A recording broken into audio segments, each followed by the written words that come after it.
Public TV आपकी आवाज़।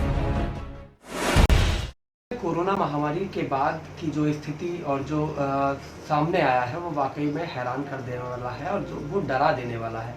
प्रधानमंत्री के बाद में लगातार 3 लॉकडाउन लगाने के बाद अब चौथे लॉकडाउन की तैयारी की जा रही है। तो उसी के बाद जो स्थिति निकल कर आई है और जो हालात मजदूरों के सामने आए हैं उस पर आज हम बात करेंगे। अखिल भारतीय ब्राह्मण महासभा के प्रदेश अध्यक्ष हैं पंडित सत्येंद्र शर्मा और समाजवादी व्यापार सभा के मंडल अध्यक्ष हैं।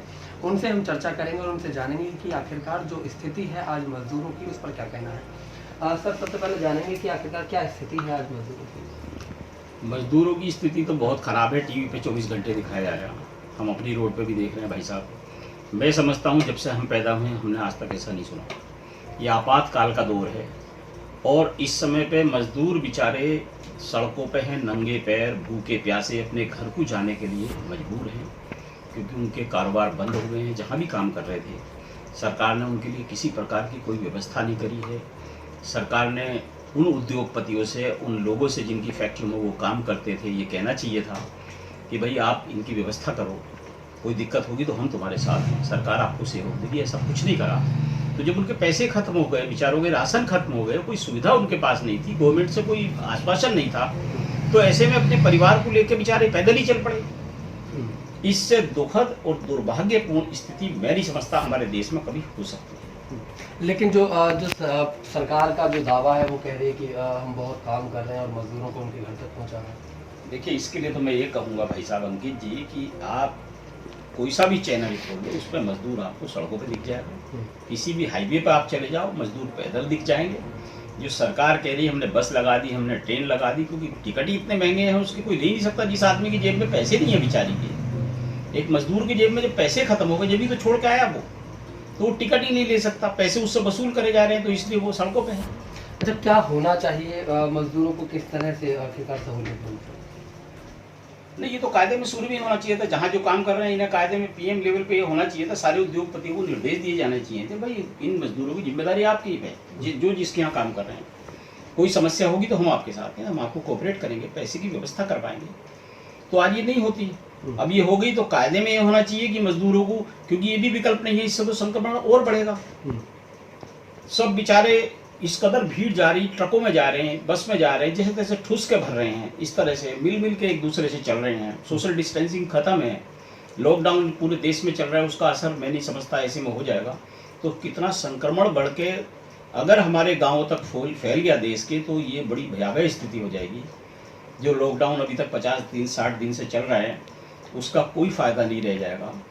तो इसकी व्यवस्था बिल्कुल होनी चाहिए और उन्हें मैं समझता हूँ बहुत ज़्यादा ध्यान देना चाहिए, सबसे ज़्यादा जो मजदूर पलायन कर गए हैं सब जगह से। अच्छा, जो मजदूर हैं कहीं ना कहीं 300-400 किलोमीटर दूर लगातार वो आ रहे हैं और कहीं ना कहीं स्थिति उनकी बहुत ज़्यादा स्थिति खराब है, तो जिम्मेदार किसको मानते हैं इसमें? जिम्मेदार सरकार है इसमें, पूरी तरह से केंद्र सरकार जिम्मेदार है। क्योंकि केंद्र सरकार यदि चाहती और कायदे में इसमें सीरियसली काम करती तो ऐसा नहीं होता। अगर केंद्र सरकार के निर्देश सारे मुख्यमंत्रियों को होते और मुख्यमंत्री अपने डीएम्स को निर्देश करते तो मैं नहीं समझता एक मजदूर भी हिल जाता। अगर हमारे शहर के हमारे डीएम साहब या कप्तान साहब ये कह दें कि ऐसा होना, तो पूरा शहर वही काम करेगा। इसमें पूरी गलती मैं तो मानता हूँ नरेंद्र मोदी जी की है, जो हमारे देश के माननीय प्रधानमंत्री जी है। तो अगर बात करें, लॉकडाउन 3 हो चुका है, लॉकडाउन 4.0 लगने वाला है, तो व्यापार की क्या स्थिति है? व्यापार तो सर पूरे 60 दिन से बिल्कुल व्यापार, चाहे वो छोटी सी दुकान हो चाहे फैक्ट्री हो, बिल्कुल बंद है। सारा कारोबार ठप है, किसी के पास 1 रुपये की आमदनी नहीं है, अपना जमा पैसा खा रहे हैं, खर्च कर रहे हैं बेचारे। व्यापार ख़त्म है और आने वाले टाइम को ऐसा नहीं लग रहा है कि व्यापार चलेगा। व्यापार की बहुत हालत ख़राब है। इवन हमारा दवाई का काम है, दवाई की यह हालत है कि माल नहीं मिल रहा है पूरा। जहाँ तहाँ मेडिकल स्टोर्स को भी बंद कराया जा रहा है। गांव देहात में तो मेडिकल वालों पर डंडा तक फिर रहा है। अच्छा, जो छूट दी है सरकार ने और कहीं ना ढील देने की बात कह रही है, क्या लगता है उससे कोई फर्क पड़ता है? नहीं, ढील उन्हें देनी चाहिए। कायदे में जो नॉन हॉटस्पॉट एरिया हैं उनमें ढील देनी चाहिए। व्यापार को धीरे धीरे लाइन पर लाना चाहिए ताकि पटरी पे व्यापार आएगा तो उससे अर्थव्यवस्था ठीक होगी। लेकिन ये नहीं कि सारे काम छोड़ के वाइन की दुकानें खोल दी। ठीक है, वाइन से आमदनी अच्छी है, राजस्व अपनी जगह है, लेकिन बाकी चीज़ों पर भी ध्यान देना चाहिए, क्योंकि जैसे फूड सेक्टर है हमारा, खास तौर से खाने पीने का क्षेत्र है। अब आज अगर ढाबे खुले होते तो बेचारे जो भूखे घूम रहे हैं, कम से कम कुछ तो उन्हें सुविधा मिल जाती। उस तरफ ध्यान दिया जाना चाहिए। जो ऐसे कारोबार हैं, जो ऑफिसेज हैं, जो फैक्ट्रियाँ हैं, उन्हें सुचारू करना चाहिए। सरकार को देखना चाहिए, इतना बड़ा इंफ्रास्ट्रक्चर हमारे देश का है, उसे यूज़ नहीं करा जा रहा, मैं तो समझता हूँ। सरकार के द्वारा एक आर्थिक पैकेज दिया जा रहा है, उसमें लगता है कि वो मदद कर पाएगा? सर, आर्थिक पैकेज का तो ये है, मैं कहूँगा, मेरी अभी 1-2 दिन पहले हमारे सम्मानित एक्सपोर्टर्स से बात हुई थी। मैंने कहा साहब मज़ा आ गया आप तो आपका, तो वो कह रहे कहाँ मज़ा आ गया, जो 20 लाख करोड़ की घोषणा माननीय मोदी जी ने की है, उसमें से 14 लाख करोड़ की घोषणा तो पहले ही वो दे चुके हैं। 6 लाख मनरेगा वाले हैं, अब क्या दे रहे हैं? कुछ नहीं दे रहे।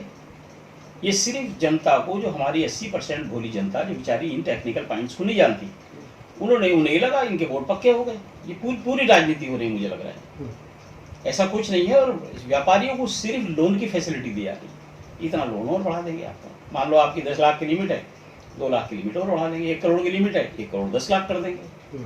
है तो वो लोन ही। वैसे ऐसा सच मैं नहीं समझता इसमें कुछ है। इसमें तो बल्कि जो हमारी यहाँ एक्सपोर्ट एसोसिएशन है, उन्होंने इसके लिए पत्र भी लिखा है प्रधानमंत्री जी। अच्छा, कहीं ना कहीं जो मजदूर है, मजदूर तबका है, सबसे ज़्यादा असर उस पर पड़ा है। एक मजदूर तबके के पर ही सबसे ज़्यादा असर पड़ा है, जो लोगों को एक कामयाब होने में सबसे ज़्यादा अहम रोल भी वही अदा करता है। तो ऐसी स्थिति क्या उनके साथ ऐसा होना चाहिए? नहीं, देखिए, मजदूर को तो मैं समझता हूँ, मजदूर पिलर है हमारे देश का। जितना कंस्ट्रक्शन का काम है, जितने बिल्डर्स हैं, जितनी फैक्ट्रियाँ हैं, जितनी दुकानें हैं, जितनी शॉप्स हैं, ऑफिस हैं, उसमें इनके बगैर वो चलेंगे ही नहीं। ये मोरल ड्यूटी भी है। और वैसे भी पता नहीं कैसे चैनल देख रहे हैं हमारे बड़े नेता, कैसे वो न्यूज़ पढ़ रहे थे, न्यूज़पेपर मैंने पढ़ी, मुझे तो बेचैनी हो गई। सब सारे काम छोड़ के सबसे पहले इसलिए बोलिए, ये ग्राउंड है हमारी, और ग्राउंड जब हमारी ज़मीन कमज़ोर हो जाती है तो समझो हम गिर गए। मजदूर हमारी ग्राउंड है, और इस तरफ अभी ध्यान नहीं जा रहा। कोई डायलॉग प्रधानमंत्री जी का नहीं आया है, किसी केंद्रीय नेता का इस तरफ नहीं आया है कि क्यों ये मजदूर सड़कों पर घूम रहे हैं। अच्छा, क्या होना चाहिए सरकार को, क्या एक्शन लेना चाहिए, और जो जिस एक्शन लेने में जो अभी तक देरी है उसका जिम्मेदार कौन? देखिए, ये तो वैसे सरकारों का काम है, उन्हें लेना चाहिए। वो मैं समझता हूँ इस मोर्चे पे तो मुझे सरकार पूरी तरह से फेल दिख रही। और मैं तो ये भी अपील करना चाहूँगा कि ऐसा नहीं है, मान लो एक काम मुझसे नहीं हो रहा है, हो सके मेरी समझ में नहीं आ रहा, तो मेरी जगह किसी और को बैठा देना चाहिए। इसी पार्टी में बहुत बड़े बड़े दिग्गज नेता हैं। भारतीय जनता पार्टी में माननीय राजनाथ सिंह जी हैं, जो हमारे उत्तर प्रदेश के मुख्यमंत्री रह चुके हैं, उत्तर परिवहन मंत्री रह चुके हैं अटल जी की सरकार में, गृह मंत्री भी रह चुके हैं। इतने दिग्गज लीडर को छोड़ के उनसे ना राय न मशवरा, कायदे में मेरे हिसाब से तो भाग लो, उन्होंने दे दो तो देश अच्छा चल जाएगा। मैं तो ये अपील करूंगा कि कभी कभी होता है, जैसे कप्तान साहब करते हैं कि एक थाना अध्यक्ष की समझ में अगर नहीं चल रहा है ये थाना, तो दूसरे को दे देते हैं। लेकिन सरकार कहीं ना पीएम के नाम पर बनी है। नहीं, पीएम के नाम पर बनी अच्छी बात है, लेकिन उस कसौटी पर खरे तो उतरे। आज देश का देखो क्या हाल हो रहा। क्या ऐसा सोचा था हमने कि ऐसा होगा? कोरोना एक दूसरी चीज है, हमारा देश इतना प्रभावित कोरोना से नहीं है। और मैं एक चीज और बता दूं अंकित जी, ये मैं आपके माध्यम से कहना चाहता हूँ, हमारा देश में कोरोना इतना कहर नहीं मर पाएगा जितना भूखमरी मर पाएगी। अगर व्यापार खत्म हो गया तो भूखमरी से ज़्यादा मरेगी। तो ये थे हमारे साथ पंडित सत्येंद्र शर्मा जी, जिन्होंने सीधे तौर पर सरकार पर निशाना साधा है और सरकार को इन सभी जो परेशानियां जो मजदूरों को उठानी पड़ रही हैं उसका जिम्मेदार ठहराया। देखना होगा कि सरकार के द्वारा क्या इन मजदूरों को यूं ही सड़कों पर पैदल चलने के लिए छोड़ दिया जाएगा, या फिर इनके बारे में भी सरकार जल्दी सोचेगी। अपने सहयोगी के साथ मैं Ankit Chauhan, public TV India, Moradabad. Public TV आपकी आवाज़।